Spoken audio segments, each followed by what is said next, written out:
आज मैं मद्भागवत महापुराण के तीसरे स्कंद के छठा अध्याय पढ़ने जा रही हूँ। विराट शरीर की उत्पत्ति। आप लोग भी इसे अवश्य सुनिएगा। इसके सुनने से या पढ़ने से बहुत ही लाभ होता है, मन को शांति मिलती है और मनोवांछित फल की प्राप्ति होती है। तो आइए पढ़ते हैं। ओम नमो भगवते वासुदेवाय।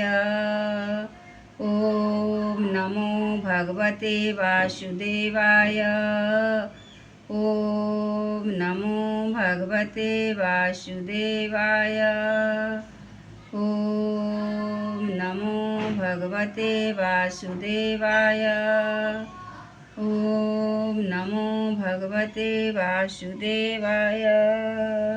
एक बार बोलिए श्री कृष्ण भगवान की जय। श्री मैत्रेय जी ऋषि ने कहा, सर्वशक्तिमान भगवान ने जब देखा कि आपस में संगठित न होने के कारण ये मेरी महत्व आदि शक्तियाँ विश्व रचना के कार्य में असमर्थ हो रही है, तब वे काल शक्ति को स्वीकार करके एक साथ ही महत्व, अहंकार, पंचभूत, पंच मात्रा और मन सहित 11 इंद्रियां, इन 23 तत्वों के समुदाय में प्रविष्ट हो गए। उनमें प्रविष्ट होकर उन्होंने जीवों के सोए हुए अदृष्ट को जागृत किया और परस्पर विलग हुए उस तत्व समूह को अपनी क्रिया शक्ति के द्वारा आपस में मिला दिया। इस प्रकार जब भगवान ने अदृष्ट को कार्योन्मुख किया, तब उस 23 तत्वों के समूह ने भगवान की प्रेरणा से अपने अंशों द्वारा अधिपुरुष विराट को उत्पन्न किया। अर्थात जब भगवान ने अंश रूप से अपने उस शरीर में प्रवेश किया, तब वह विश्व रचना करने वाला महत्व आदि का समुदाय एक दूसरे से मिलकर परिणाम को प्राप्त हुआ। यह तत्वों का परिणाम ही विराट पुरुष है, जिसमें चराचर जगत विद्यमान है। जल के भीतर जो अंड रूप आश्रय स्थान था, उसमें वह हिरण्यमय विराट पुरुष संपूर्ण जीवों को साथ लेकर 1000 दिव्य वर्षों तक रहा। वह विश्व रचना करने वाले तत्वों का गर्भ कार्य था तथा ज्ञान, क्रिया और आत्म शक्ति से संपन्न था। इन शक्तियों ने उसने स्वयं अपने क्रमशः 10 प्राण रूप और 3 आध्यात्मिक, आधि दैविक, आधि भौतिक विभाग किए।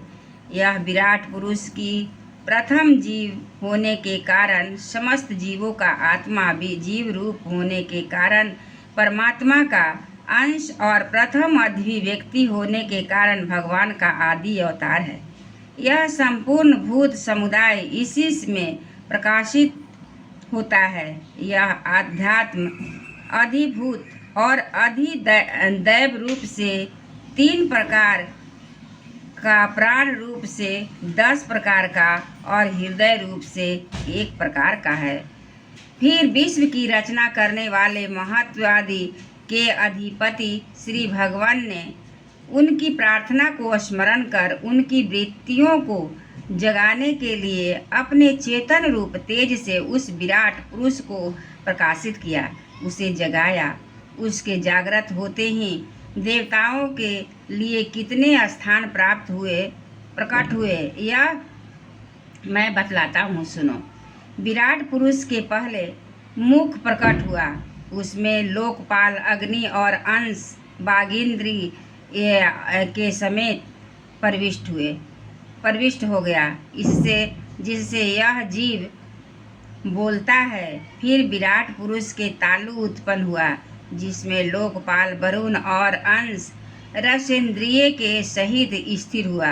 इससे जीव इस रस ग्रहण करता है इसके पश्चात इस विराट पुरुष के नथुने प्रकट हुए। उनमें दोनों अश्विनी कुमार अपने अंश घ्राणेन्द्रिय के सहित प्रविष्ट हुए, जिससे जीव गंध ग्रहण करता है। इसी प्रकार जब उस विराट देह में आँख प्रकट हुई तब उनमें अपने अंश नेत्रिय के सहित लोकपति सूर्य ने प्रवेश किया। जिस नेत्रेंद्रिय में पुरुष को विविध रूपों का ज्ञान होता है, फिर उस विराट विग्रह में त्वचा उत्पन्न हुई।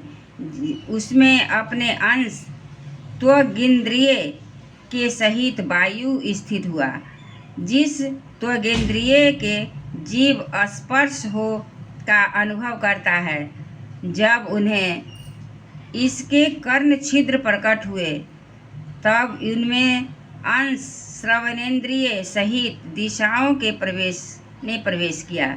जिस श्रवणेन्द्रियों से जीव को शब्द का ज्ञान होता है, फिर विराट शरीर में चर्म उत्पन्न हुआ। उसमें अपने अंश रोमों के सहित औषधियों सहित स्थित उन रोमों में से जीव खुजली आदि को अनुभव करता है। जब उसके लिंग उत्पन्न हुए, अपने इस आश्रय में प्रजापति अपने अंश बीज के सहित प्रवेश किया, जिससे जीव आनंद का अनुभव करता है। फिर विराट पुरुष के गुदा प्रकट हुई। इसमें लोकपाल मित्र ने अपने अंश पायु इंद्रिय के सहित प्रवेश किया, जिससे जीव मल त्याग करता है। उसके पश्चात उसके हाथ प्रकट हुए। उसमें अपनी ग्रहण त्याग रूपा शक्ति के सहित देवराज इंद्र ने प्रवेश किया।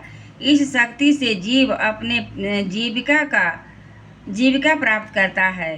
जब इसके चरण उत्पन्न हुए तब उनमें अपनी शक्ति गति सहित लोकेश्वर विष्णु ने प्रवेश किया।